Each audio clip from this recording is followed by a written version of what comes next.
All right, boys, we are live. I'll let people get into the chat. I'll let people get in and watch this one. This is going to be an improv show. The shark is doing some stuff right now, and he's going to give me the thumbs up when he's ready. But I want to talk to the people, and basically, this show is it's not even a show. It's more of like just talking to anybody that is willing to watch the teaching tools of handicapping. You can ask us any questions that you have if you want to learn how to handicap, or if you want to learn anything about the games that are on Saturday. If you want to learn anything about the NBA, Super Bowl, and any other takes that you have on that one, I have prop takes. That this is what this is about. It's just basically a conversational show to hang with the people, the late night people, the people that are on the red lights, maybe some of the West Coast people. Uh, just hang, uh, get into the chat, talk to us. We're going to be talking about everything and what's going on in the world. Uh, College football, actually not even college football anymore. We have college basketball, NBA, and yeah, we have NFL. We have the Super Bowl coming up. So if anybody wants to join up right now, let's do it. I'm willing to talk about anything, especially the plays that we gave out there. So if anybody missed the plays that I gave out there on the college basketball slate, we have Tennessee on the under. I also like Wake Forest on the money line. I know that line is kind of creeping up there. And of course, Sam is joining us here at Guns. How's it going? You getting into betting? Yes, I am. But yeah, Shark is just recapping his stuff for the NBA. He has subscribers he has to deal with. Of course, I do too. And we're he's going to be joining us in just a few seconds here. He's going to give me a thumbs up, and we're going to be talking some ball. I figured this was going to be more of a talking point of how did you start? Okay, good question here first, Sam. How did you start? Um, so I talked about this on a couple shows, but basically how I started was I got sick of losing. That's how I got started. I was just a regular casual gambler in my 20s, playing parlays, playing a few straight plays, and I got older and started to make a little bit of money, and I started betting a little bit more into the straight plays. And I got to a point, and I remember there was one game that I lost that I was Tennessee versus Alabama, and Tennessee never covered a spread, but they were double digit dog in a one situation. It was like 2014, 2013. And I said, I lost my ass on that Saturday. And I said, enough is enough. I need to learn how to cap. And I just started reading books. I started to understand what money lines meant. I understood what spreads meant and spread movements and sharp money and ticket movement. And I started to kind of gravitate, extend towards that to develop my system. And it took 2 or 3 years before I took it public to social media. And I started with Facebook with my friend group. And I realized there was a lot of gamblers that I was friends with just in my family. And I kind of the seed got planted in my head. I was like, well, maybe I can share this on Twitter. And I remember watching Shark, which is kind of remarkable to me, uh, to be working with him to this day. I was watching Shark when I was in 2013, 2014, and he was doing these videos. And I didn't realize why I was watching this. I didn't know if it was hate watching or anything like that. I just saw energy. Like seeing him kind of cap a game and stuff like that. I was like, oh, that's kind of interesting to me. And I just watch him just kind of show this energy. And I just said, okay, well, maybe I can do that myself. And I did it a little bit in a different way. And I realized I got a following just with people in my friend group, took it to Twitter, and it just started growing from there. And not only was my following growing from there, is the way that I cap games. So I learned from other cappers because people saw that I had a general interest in capping, and I was doing well at doing it, and I learned from them. So sometimes in the capping community, you never should stop learning. You should always learn about other developments. I don't think I would have known the prop angle 2 years ago that I do today just by understanding line functionality. And it just kind of like this development of who I am and how I cap and stuff like that. It just became this thing that like it's like a I don't know. I have to do it. It's not like it's doesn't feel like a job to me anymore. So the vet it, basically to answer your question, Sam, I got sick of losing. And I knew I was smart enough to win, but I hated losing and I needed to learn. It's almost like seeing a mat like not understanding 1 + 1 is 2. You have to learn how to figure that out. And I just wanted to that's how I tried to learn is just like continually like developing it. And I continually think about how to be better all the time. It's like I like where I stand right now, I need to be better. Like even though I've had consistent like good years in the NFL, how can I get better at college basketball? How can I get better at Major League Baseball? Should I get into other sports? That's kind of like my thinking in my brain is like just continually like filling it with as much information as possible to be the best capper I can. That's pretty much what it is. Hopefully, I didn't explain that too much, but uh, my brain is continually functional. Okay, here's the shark. How you doing, buddy? Back in here. What's going on? I was explaining the Guns Pixel origin to Sam. So, Oh, well, I mean, we're talking about all sorts of stuff here. I mean, like, I will tell you this. The origination of my beer game was when I was about 14 years old, and a bunch of kids dumped beers in the backyard of my parents' house at that point in time. And I thought to myself, what the fuck is this? And I walked up and I smelled some stank ass beers that these guys clearly had not put on record. And I thought to myself, all right, at some point, I'm going to drink some of these beers. Here I find myself now, 30 years later, with the fucking gun, talking about business and an opportunity to dominate. We got Randy Smith in the house talking about first 5 baseball plays. yeah, let's get to the chat here for a second. We like Exactly, this, I want to bro. make this more an interactive show. It's not about like just us like pontificating about plays or anything like that. Guns. Hold on. I will say this. You know, pontificating doesn't mean anything other than a person that is actually ignorant and an asshole talking. I just want to make sure I answered the people though. I like he's talking about F5s. I'm very like Are we that? The two of us, our entire brand is ignorant assholes talking. I love that. Talking. I'm in it. I'm an asshole in real life. So yeah. All right. Just talking to JG. He goes, love you guys. This past year, you and Sharp and Odds have been diamonds for the most part. I appreciate you, my man. Just share that information with the people. We want to grow this our group to the moon. I like we've been together, like me, Shark, and Odds, for a long time. Like those are the big 3. 5 years. Yeah, 5 years, and we want to keep it that way. But just consistency, and I appreciate that. Like you're liking the information coming out of here. Sam Calmer says Shark has been a big influence in how I cap NBA, but I have bet it maybe 3 times this year. Gotta focus on edges elsewhere. Listen, he influenced me, and it was funny because we had a conversation off air, and like it's funny because as we work together, we kind of influence each other in a lot of ways. Like what I took from Shark is like that one, like content wise, I can do this. 2, that his capping is something that I could add to an element of my statistical analytics. And if I add both, and I think it's like a fucking like Oppenheimer coming up with the atom bomb to threaten every other country that tries to attack us. So like that is what I took it as. And he said he took a lot from me with some of the schedule analytics. So I think us as a team are just absolute napalm once together. And I really think that like watching a lot of the people that do content in gambling content, nobody touches us.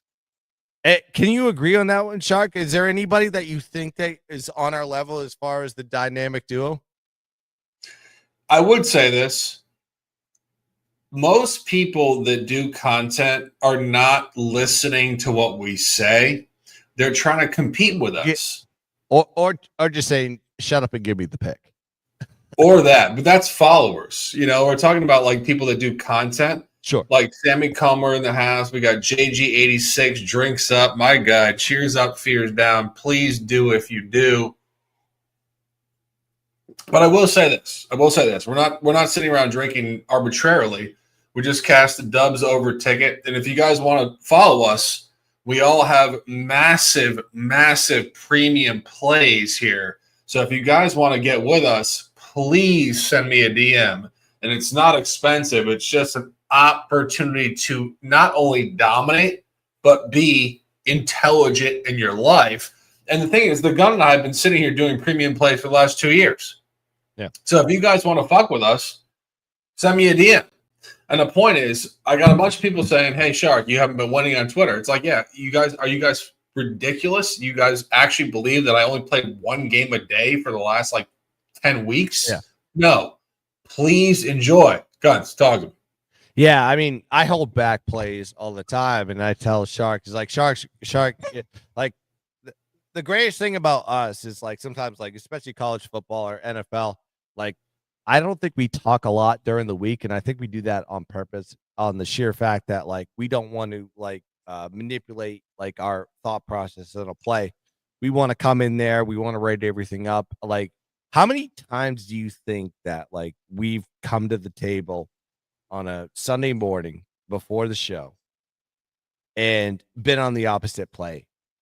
I would say the last 2 years. You know, the 0.0.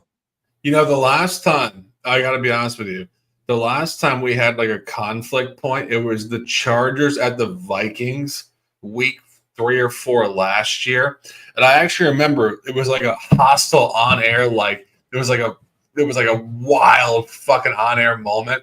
And I remember actually saying to you before the show, "You're wrong." And you got like because you're not volatile with me at all, and I'm not volatile with anybody. But there's a competitive element to our show and what we do. That's why we love you guys. That's why you guys are Right. fucking with us, because we love you guys that are watching us right now. But I remember Herbert had been ass, and that was when Cousins was still playing for the Vikings, and it was a coin flip game. It was out of the division. They hadn't played in 4 years. There was no line functionality. Total random spot. And I was just capping the situational environment. And I said to the Gun on the air, I said, Chargers are going to win this game. And what it came down to the wire, Kirk Cousins literally had a 4 and out at the goal line to close the game. And Guns and I have literally gone through this maybe like 5 times in the history of our 5-year show. But I thought it was funny because that was the last time we kind of disagreed. And we're also so competitive. This is why we put on a great show, because we care. Like, Sure. when you guys watch mainstream bullshit, they don't even care. They're just trying to make clicks off your asses. Like, we give a fuck. Like, that's why, like, if Guns disagrees with me, I love him for disagreeing with me because I love his passion. Guns, talk. Yeah, I mean, yeah, usually I'm on the like sometimes like when I especially somebody that I respect, and there's a reason why I do shows with the Shark is like we're the same person in terms of how we cap. So when I'm on the wrong side, my initial thought process is I miss something. I'm fucked, and I'm dead, and I'm gonna have to go give this pick out to the people, and I'm going to lose this bet. So it rarely happens, and it's funny because like Shark will say that to me, and as I'm giving that argument, it's almost like he's staring me down. He goes, "You're gonna lose your ass today," and that is my like initial mentality as just a negative handicapper in a lot of this stuff. But however, rarely happens, and most of the time I come confident to the table, and it like more often than not, you see the winning on this one. I just want to make sure I answer Randy on the F5s. He goes, love the F5s doing baseball. Like, I'm learning, like, F5s is probably in year 3 this year. And year 3 for most college football coaches is the make or break year, right? I've been successful in 2 years. of doing that. And then now I have to figure out the right way to do it. I think the right way to do it is maybe I don't make a. I was like, I think I'm not going to make a bet for the first month of April. I'm not going to try to take advantage of lines or anything like that. I'm going to let the books kind of like figure itself out. I think May is probably the time I'm going to start F5s. I'm going to track every single pitcher. I'm going to still do like all the math that I do with every single cap in F5s, but I need some data. And I think that me not taking advantage of the data and spending money in April, just giving out plays to people, especially VIP people that are just looking for my plays, is not being a good, giving you a good customer experience. So I'm not going to do that. I'm going to wait probably till May, get some data, especially in the first 2 or 3 rotations of the pitchers. And then I have to understand that like the shift, especially in totals, when it gets warm in June to August, you're gonna. I have notes of mistakes.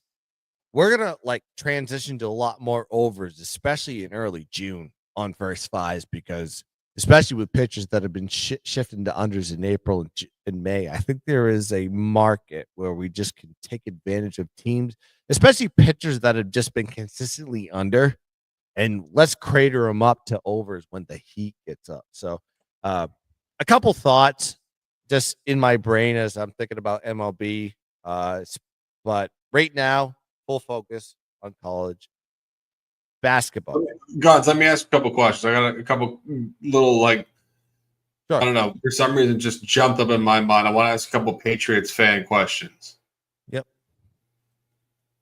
What was the worst moment in the Patriots dynasty for you? The undefeated I mean, what? Oh, when they lost the Super Bowl that year. When they lost to the Giants. However, I think that was my first real. Actually, it's great. It's like an epiphany. I think that was my real first capper moment of understanding line functionality and understanding what you just watched. It was more the eyeball test. Good point, actually. So I was living in Las Vegas when that happened. I was right next to the Palms. I was sitting next to my best friend in the world, and we were just watching. We watched the Patriots versus San Diego game.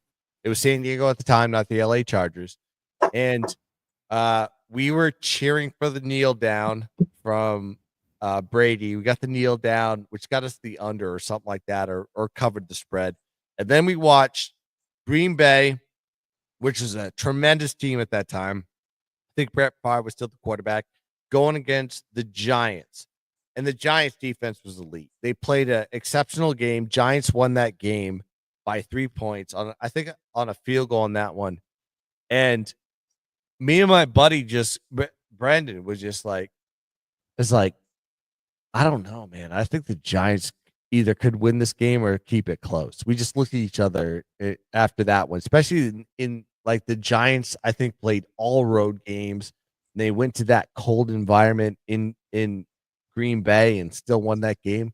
And the line popped up in the Palms 16.5. And we got up out of our seats. We took everything out of our pockets and we put it on the Giants as Patriots fans. And I was like, this is the first time I've bet against the Patriots in my life. And then as we were going towards the week, my buddy's calling me. He goes, I just wired you another grand. Go bet. As long as it's above 14, keep betting the Giants. And we did that. And I remember having the biggest like Super Bowl ever. And like it bought all the furniture in my house at the time when I lived in Las Vegas. It was like a memorable moment. I thought the Patriots would win the game. I was like, there ain't no chance in hell the Patriots was like, imagine us capping that game, like doing a show and capping a game where the Giants almost beat the Patriots earlier in the season. They face each other in the next season. They're 16.5 point dogs how would you cap that, especially when you knew the line was less than that on the road? It's one of those things where like you as a capper, you kind of throw it out the window because you say to yourself, it's a one-off. It's literally a one-off. Like nobody has any clue. And my guy JG86 says, any remembrance of the Packers Super Bowl? You know, crazily enough, I was talking about this with some people. Desmond Howard. I was wearing it was Bledsoe. It was Bill Parcells. That was Brett Favre. Who won the MVP in that Super Bowl? Do you remember? Desmond Howard. Hell yeah. That's why I said. I know. Trophy. It's database, but it's the truth. I mean, like we go through all these games and all these Super Bowls and all these things where you have to. What it's not. It's shark in the gun. It's all you guys in the chat. We appreciate you guys so much. It's just like it's the competitive spirit of the sport, and like you talk about the mainstream media debating all these nonsensical things that just make people kind of like, I would say, like less intelligent by the conversation. We just want to talk about it. And like, when we're talking about like Patrick Mahomes going for a three-peat here, I think it's probably one of the best conversations I could even bring forth to this point. No quarterback in the history of professional football has won a three-peat. So is he capable of doing it? Guns, is he going to do it? Here's the problem: is we're not going to know. Like I know what the books think. The books have already put the establishment in there. They gave a 1.5 line, which is kind of like that's pretty much close to the same what it was when these two teams faced each other like 2 years ago. So they left us at a guessing game. Basically, what they told the people is like, you guys decide. Is it going to be public or is it going to be sharp money? I say defensively, Philly is better than they were the last time these two teams met. And I would say the offense has dropped a little bit from the last time these two teams have met. But I want to say statistically it's Philly, but KC just is, they just win. So it goes back to the Patriots. I mean, right, exactly. Like when a team is that good, they always win. Like, think about the Patriots. I mean, like, the thing is, the Patriots got beat by the Giants twice in, like, one of the, like, in the most, I would say, abstract environments you will find in a Super Bowl. More than once. Like, so I said twice. 3. No, but their comebacks, there was a win. I'm saying their losses. Their losses were actually ridiculous. They shouldn't have all by the NFC. By the way, all by the NFC East. But my point here is that I just think I think that the Niners should have beaten the Chiefs last year. And I think the Niners could have beat the Chiefs in the Super Bowl in Miami in 2020 pre-COVID. So my point here is I don't like the data and the numbers, but I think the Birds are just fucking due. I gotta say, I just fucking do. Yeah, I do too. I can't disagree with that one. When the line opened, we were in a group text. I was like, I'm just gonna take Philly plus 110, and I'll make a decision if I want to cash out or not. Like, I just felt like watching those two games. Philly is as good as I've seen them in any Super Bowl I've seen them.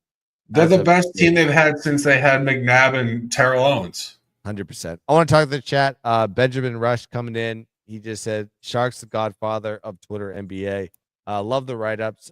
Miss the fastest 2 minutes in sports. Hey, go check him out with go tell them where they can find you in most cases. You guys need to come find me. I'm not going to even promote it because you guys need to come find me. I actually have won 100 units for you guys in the last 4 months. You guys are just such leeches. I got so sick of you guys not paying me. So I went to another channel, and now we're fucking winning the highest rate in the world. It's the truth. And Guns is coming over here with us. I'm not going to even pump it on this channel. Right. But you guys are such fucking diabolical leeches You never paid me for fucking 400 units. All right. So now we're pay for play. But it's the truth. It's the truth. It's the truth. I spent my entire fucking life doing this, and these motherfuckers never paid me. And I'm just being super honest. I love you guys so much. Different channel, and you guys need to come over and figure it out. I don't give you guys anything anymore because you guys never gave me anything in my moments. So I love you guys so much. Just come find us. I love it. Hey, yeah, pure honesty, pure genuine. Yeah, I mean, yeah. Well, I would consider like both of us like legitimate cappers that spend exuberant amount of hours to produce successful plays for everybody, and we do it for free. We do it in videos, we do it in content, and yeah, we do sell picks on the side, but we still give you exuberant, successful, and profitable content. So, like, we're just looking for I don't know, a little bit of profit on the side. Doesn't matter. We're still around. JG in the chat says it's insane. I'm not betting against Reed and Mahomes, but this could be the year. You're in my thought. You're in my head. It's the same thing that I say. It was like Mahomes. It's Reed. It's but Sirianni and Jalen Hurts, different level. I was like, but Saquon Barkley is just what I said when he was at Penn State. He's exceptional. And when I watched him play and I watched him do everything on the field for Penn State, he's doing more than that. All he needs is a little bit of blocking. And that guy is dangerous. Just give me a block. And he's the best back in the history of the league. He's all right. Let's pump the brakes a little bit. He's having a great. All right, take a piss. Hold on. Piss break. Yeah. All right. I'm coming. Don't worry about it. I got it. What I want to say about Saquon Barkley is like everybody wants to say like, oh yeah, he's the best back of all time. It's like, yes, calm down. You may have not have been alive in the early 90s, late 80s, and seen Barry Sanders and what he could do. There's similarities with Barry Sanders and Saquon Barkley. JK86 says, looks nuclear on the line. Is like, have you seen Barry Sanders? Barry Sanders worked with Les. Same time as Saquon early in his career worked with Les with that offensive line. He was still able to get 1,000 yards rushing. Imagine if Barry Sanders had the Eagles line and what he could do. I would say it would be on the same plane as Saquon Barkley. So if you put those two together, you probably have the best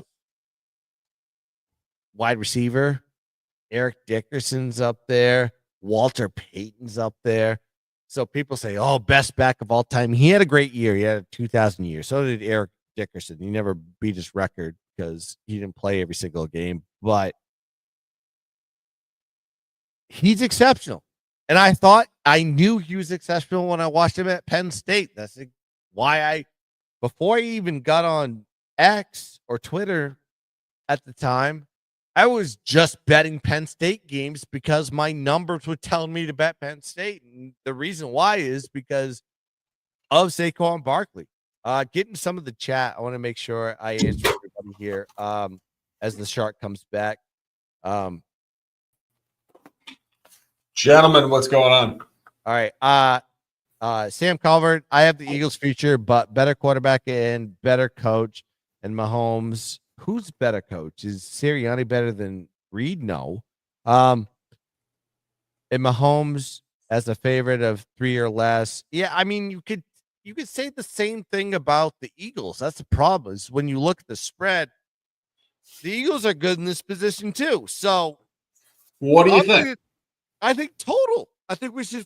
I think the total is. What do you think about like in terms of the actual like coach psychology?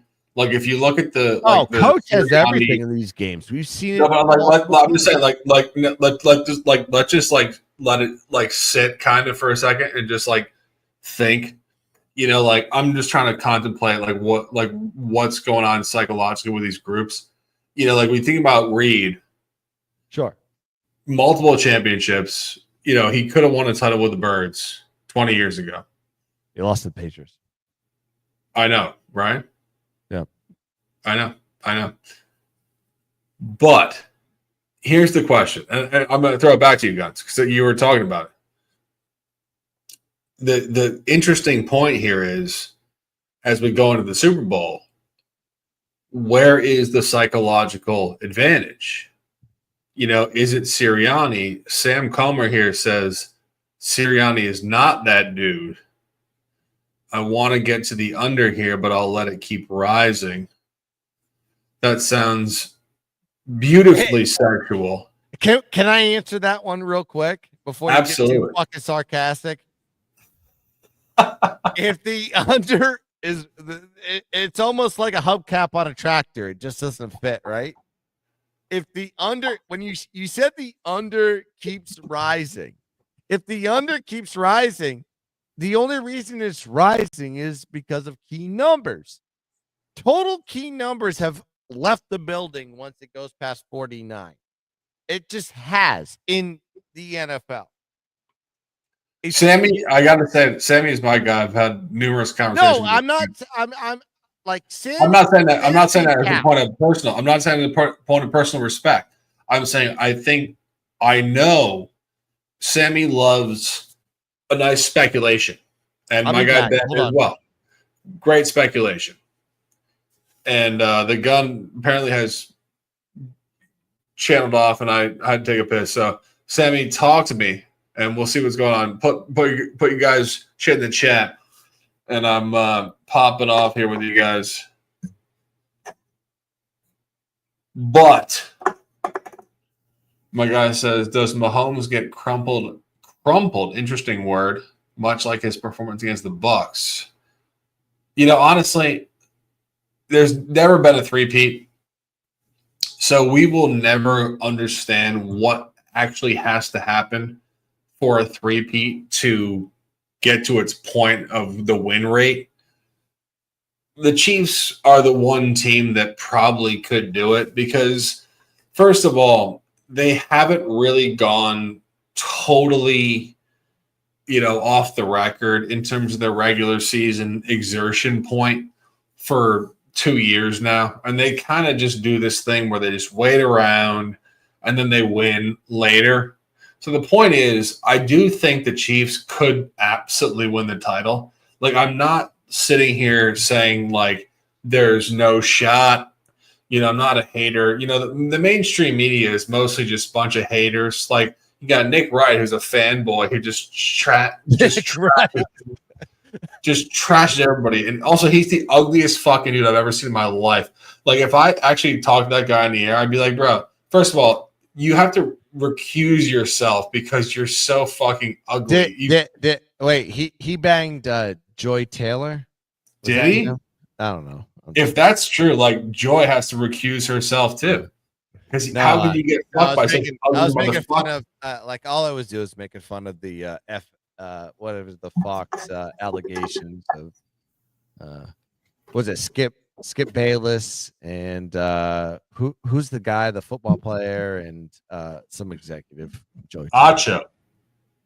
Yeah, Acho. He's a nerd too. He can't hang out with the shark and the gun. Well, he hung out with Joy Taylor apparently, allegedly. I would say. I don't know.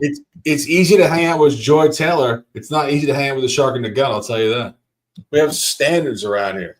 Acho played football. He had a good body. He's a beautiful. Oh yeah. I guess I don't know. Joy. I think Joy. Well, I mean, per the allegations, she knew how to get up in the get her D wet world. No, getting on shows, and she utilized her assets allegedly. So I'm trying to be professional in this one. Nick Wright. Sammy says Nick Wright is married to a black woman. Gotta respect it. I mean, why do you have to respect it? I mean, like, honestly, no, he just married a beautiful woman. Is what I said. That's woke as fuck. That's woke as fuck. I told Sammy it's not be woke. Why is that woke? I mean, like It means that it means if you know because people try to gain in this industry now. I don't think he Because, gained on the like you can't say that he gained on the industry because he married a black woman. no, but the point is like the thing is like, listen, I had a fucking black girl suck my dick. It was amazing. Right. No, guys, we're talking about real shit. Like I what I know was we are. We understand that like you're not racist. You don't have to like put it in that. The point is, I wasn't trying to prove that I was like neutral. I was just like, she's hot. It's fun. But the point is, guys like Sammy Comer, who are like younger guys, they were born after 2000. They think everything is fucking black and white and political. So the point is, it's not fucking political. No, I don't think that's not. It's true. I talked to Sammy. I talked to Sammy off the record. Sammy's fucking my guy. I'm just telling you. This is why we're fucking jumping on this chat. I think we got to get off this one. I don't want to do race or religion here. I want to. Don't be such a bitch. Dude. No, I'm not a bitch. I'm not. But you can never go into topic. because I'm Switzerland on every situation. So if you're on one side, never go into I'm gonna be uncomfortable. I'm Switzerland. My guy JG says I'm a pretty black white dude. Who said that? I appreciate you guys. That's pretty much exactly what the fuck is up. Cheers to you guys. Love you guys. He said Nick Wright is married to a black girl. I'm gonna respect it. I don't like. Listen, why would I like? Let's put it this way, Sam. Like, you got to respect the fact that he's marrying outside his race. I don't think it has anything to do with that. It's just like, did he marry her because it would evolve his career? No. Right. He married a woman he fell in love with. It has nothing to do with race or anything. It's like, why would I have to respect the fact that like there are plenty of women on this planet that are beautiful in every race, and he found a woman that connected with him mentally, and that's how he got married. It's like, so why would that be a respect? Like, would you respect him if he married somebody that on the same mentality if she was white? Who cares? And also, why is it respectable to marry a black dude, like, or a black chick?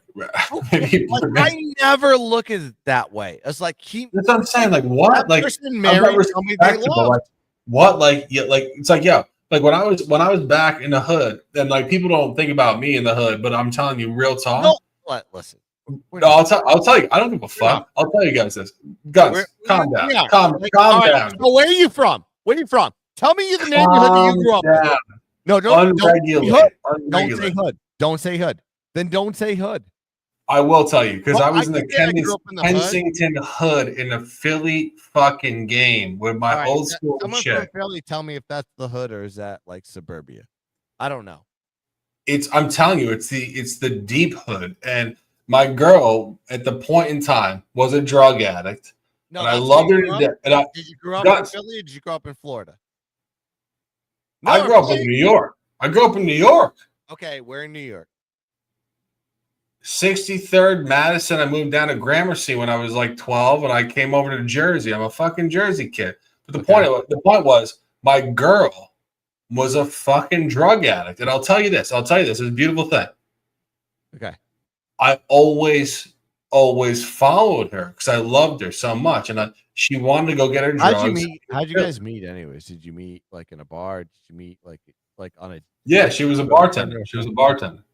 Okay. I walked in. I didn't know her, and I said to her, I didn't hear this story before. I've always heard it like since our relationship together. Like you've been with her for I would say 3/4 of our relationship. I would say 15 years. Never asked a lot about your girl, and didn't know how that developed. So I'm always interested like how people meet. So you met her where? So I was probably 26 or 27 years old. And at the time I was playing poker. And I moved to Allentown in Bethlehem. So I was sitting there in an apartment and I was bored. I was single.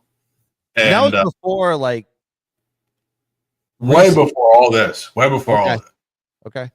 And I was trying to find a casino so I could play some cards and just figure out where I could live locally and just be around without going to Vegas or outside of Pacific. So you went back to Allentown where they shut all the factories down. Bethlehem, actually, yeah. And that's where the Sands Casino was at the time. It was the Sands Casino. So I'm in New York. I'm like, all right, me and my guy, this guy Brandon Fleischman, he was from Pittsburgh. He was a huge Steelers fan. He was one of the guys that like got me into the Steelers. I was a huge Pats fan with you, and he was always with the fucking Steelers. But I was such a huge entity for the Pats. Like he couldn't talk. It was kind of like you. I know if you had like a Steelers fan, like you'd be like on Sunday, you'd be like putting him like into the closet on Sunday. I'd be like, dude, don't talk to me. Don't talk. Yeah. All the fucking Brady years, like I was in New York with these fucking guys, and I had these fucking guys from Pittsburgh. The whole point, anyway. Yeah. So I was learning poker at the time, and I got good at it, and I got really good at it actually, and I was like really super legit. And then they canceled online poker, and I was like, all right, I'm going to move to Bethlehem to play at the same. You were doing so in Pennsylvania. You were doing just online poker and not casino. I was doing online poker exclusively because it was so unbelievably profitable. A lot of people made money that way. That's what I'm saying. We wanted to be online, and then the government, April 15, 2011. Got in our way. They blocked it. The DOJ, we would log on all sites. It was blocked. Yep. So we couldn't do any business. So we were all like, what the fuck are we going to do? A lot of people moved internationally. And I went to Pennsylvania and I sat down literally in a room and I said, what the fuck am I going to do? And basically what I chose was I'm going to get completely fucking wasted. And I'm going to wake up tomorrow and then see how I feel and get probably a pizza. And if they have pizza here, that was pretty much my solution in all of my life. Like when I would have to like figure something out, I would get completely drunk and then I'd go. You would take the problem and you go, this is a fucking significant problem. Let me just douse this and drown this with alcohol. Absolutely. I'm going to wake up with a significant amount of anxiety the next morning, and then this problem is just gonna go, hey, you know what? It didn't fucking go away, asshole, because I have breath. Right? The best thing I will say, whenever I woke up in the morning, it was not anxiety. I felt like, all right, I cleansed the sins of this city. Like I always felt like when I walked into a room, like there were a couple guys like that were like Zac Efron did a special about like going to Europe, and he was like hanging out with some guy, and they would go to a city and they'd be like, you got to walk barefoot on the fucking earth in this fucking like city. And I was like, all right, I'm with it. I love you guys. For me, it was like, I just want to get drunk with the people in the city. Sure. And of course, I'd love to walk barefoot in the city with these people. But the whole point was, when I was a young guy, and I've actually gotten even more like into it now, I just want to see what the fuck is up with people. Like I just like when I go into a place, I just literally just want to see how people are feeling. You know, like it's a feel. So when I went to Bethlehem, I was literally sitting there in my apartment and I was playing poker, and I walked into this bar, and you guys can look it up. Look it up right now. Bethlehem Funhouse Bar, Bethlehem. Is this a Billy Joel song? Because it feels like it is. Yeah, Allentown. It was Billy knows too. Allentown is like, no, I'm not. Like, no, bro, I'm telling you, this is my life. It's my life. It's my life. All right. Thanks for ruining that joke. But go ahead. I love my guy Rogue Nation calling me an alcoholic. I will tell this. I'll tell you guys this. No, it's not. I want to say you're an alcoholic or me. I love these fucking guys because they just wish they could be us. Like if you wish, no, but it's the truth, Guns. It's the truth, bro. It's the fucking truth. Like if anybody knew how it felt to like have a good buzz, they would drink with us. They're just fucking nerds that don't know anything. They just don't understand life. Guns, talk to me, please. No. Hey, if anybody wants to feel like me, they're gonna like figure out how to like take their toe and pull the trigger on the shotgun. That's a joke. We're fucking No, no, but that's like a joke. I cut myself up on that fucking conversation. Like people wanted to hear the final solution here. So the point was, You can't use that term anymore either. What are you in I don't even use the fucking 1946? term. I just love my guy fucking chirping. I always see it. I'm like, I look at whoever behind the building. I'm like, whoever you are behind the building, get going, bro. I love you so much. But Yeah. truthfully, like, so I was sitting down there playing the Sands. You guys know the Sands. It's Wind Creek Casino in Bethlehem. I'm playing every day, literally every day. I was Israel? what? They said you were in Bethlehem. I just assumed it was Israel. No, but I'm saying like I was playing every day, playing cards, and I used to wake up every day. In Israel? Yeah, I was in Israel. Yeah, I was in Israel. Go ahead. I'm sorry. Go ahead. No, you're good. You're good. In Bethlehem. Yes. It was the first time that I actually like understood like this is when I was like 25, 26, 27. So it was like it was coming out of my young years. How like you talk about like your poker days and everything like that, like development of like how I became a sports handicapper was like probably in my I mean, I think it probably started earlier than that, but like specific gambling probably started in my early 20s. But like when you played poker, which I would say like I started playing poker when I was in same mind frame as when I started sports betting.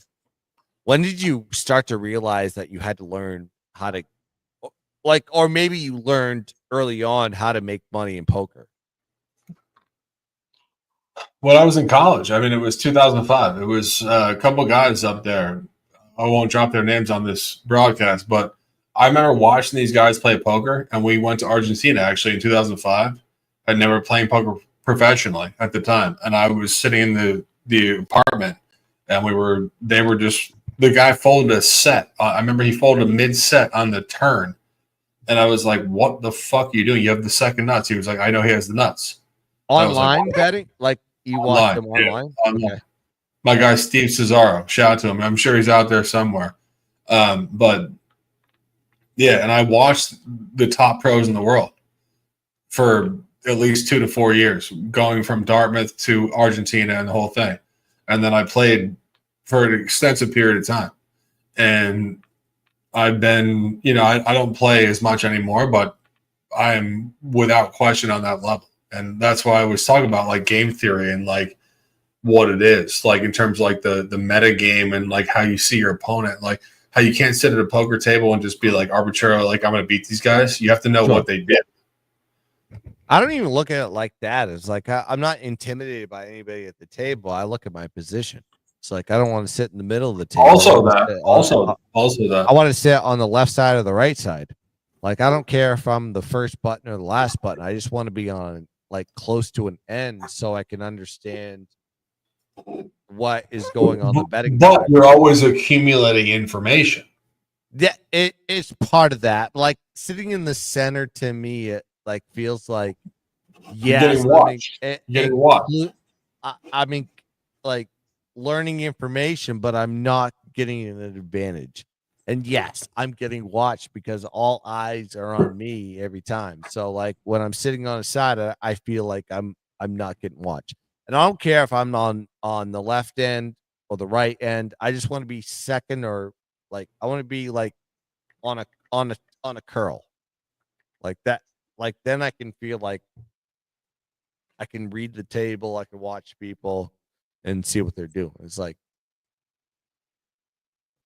it's no, that question. Really I mean, like, and you were saying you were playing a couple. Like I just played a couple house, like, but I've done that since I was 18. So like sitting.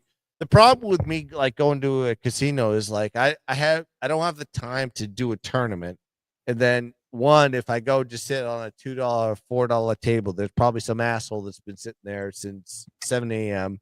with a stack of chips, and he's just betting a percentage of his chips. Where I'm sitting there and I'm like, well, I'm either all in or I'm not going to be on this table very long.